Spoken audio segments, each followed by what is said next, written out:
सदनिका गैरव्यवहार प्रकरणी मंत्री कोकाटेंविरोधात अटक वॉरंट जारी। माणिकराव कोकाटेंना कोणत्याही क्षणी अटक होण्याची शक्यता। मंत्री कोकाटेंसोबत संपर्क सुरू आहे, अजित पवारांची माहिती। फडणवीसांनी कोकाटेंसोबतचा निर्णय अजितदादांवर सोपवला, सूत्रांची माहिती। तर कारवाई झाल्यास खाती कोणाला द्यायची, फडणवीसांचा अजित पवारांना सवाल। कोकाटेंच्या वकिलांकडून शिक्षेच्या स्थगितीसाठी हायकोर्टात याचिका दाखल करण्याची प्रक्रिया सुरू। याचिका दाखल झाल्यास आजच तात्काळ सुनावणीसाठी प्रयत्न करणार।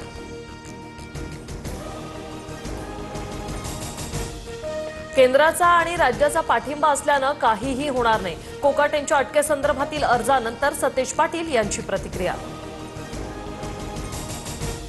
कोर्टाची संवैधानिक कारवाई आहे ती होईल। कोकाटेंकडे वरच्या कोर्टात जाण्याचा मार्ग। माणिकराव कोकाटे प्रकरणात चंद्रशेखर बावनकुळे यांचं विधान।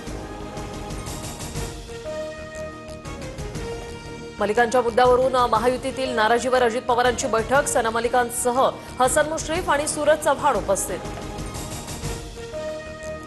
मलिकांचा पाठिंबा भाजपला चालतो पण मलिक चालत नाही, भाजपची ही दांभिकता। अंबादास दानवेंची टीका। बीएमसीसाठी महायुतीत जायचं की नाही याचा निर्णय आज घेऊ। बीएमसी बाबत आज पदाधिकारी नेत्यांशी चर्चा करणार, अजित पवारांची माहिती।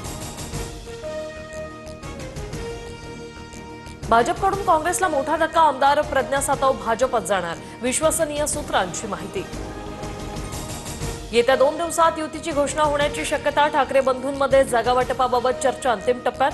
पवारांच्या राष्ट्रवादीसोबत चर्चा केली जाईल, संजय राऊतांची माहिती। अंबरनाथमध्ये भाजप उमेदवार पवन वाळेकरांच्या कार्यालयावर गोळीबार।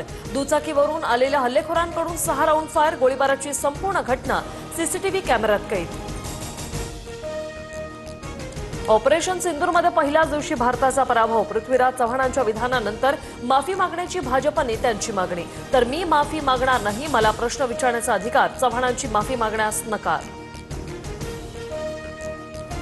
पाकिस्तानी बोली बोलणाऱ्यांना जनता माफ करणार नाही। काँग्रेस नेत्यांकडून देशाचा अपमान, ही राष्ट्रभक्ती नाही तर देशद्रोह। उपमुख्यमंत्री शिंदेंची टीका।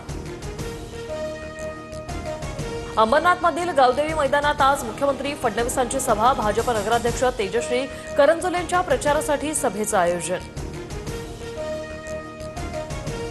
महायुतीच्या बैठकीत 142 जागांचा तिढा सुटला। भाजपला 90 तर शिवसेनेच्या वाट्याला 52 जागा। उर्वरित 85 जागांवर उद्या पुन्हा बैठक, सूत्रांची माहिती। पिंपरीत अजित पवार भाजपसह शिंदेंच्या आणखी 7 ते 8 इच्छुकांच्या हाती घड्याळ बांधणार। पुणे शहराध्यक्ष योगेश बहल यांचा दावा। 19 डिसेंबरला देशाच्या राजकारणात मोठी घडामोड होणार, संजय राऊतांचा दावा। तर कदाचित मराठी माणूस पंतप्रधानपदी विराजमान होणार, पृथ्वीराज चव्हाणांचं विधान। ठाकरे बंधू युतीची घोषणा आणि वचननामा एकत्रित जाहीर करण्याची शक्यता। दादरमध्ये प्रचाराची सांगता सभा ही एकत्रित घेऊन ठाकरे बंधू एकत्रित शक्ती प्रदर्शन करणार। नॅशनल हेराल्ड आणि मनरेगा नामकरण मुद्द्यावरून विरोधी पक्ष आक्रमक। संसदेच्या गेटवर आंदोलन। काँग्रेससह विरोधी पक्षातील इतर खासदारही उपस्थित। गोवा अग्नितांडव प्रकरणात लुथरा ब्रदर्सना 2 दिवसांची ट्रान्झिट रिमांड। दिल्ली विमानतळावरून दोघांना अटक, पोलीस दोघांना घेऊन गोव्याकडे रवाना। लवकरच एटीएम आणि यूपीआयद्वारे 75% ईपीएफ काढता येणार, केंद्रीय कामगार मंत्री मनसुख मांडविया यांची माहिती। कर्मचाऱ्यांची ईपीएफ खाती आता यूपीआयशी जोडण्याचं काम सुरू। थंडी आणि धुक्यामुळे काल नागपूर ते दिल्ली दरम्यानची 2 विमानं रद्द, तर मुंबई, पुणे, बंगळुरू आणि कोलकाता मार्गावरील अनेक विमानं विलंबाने।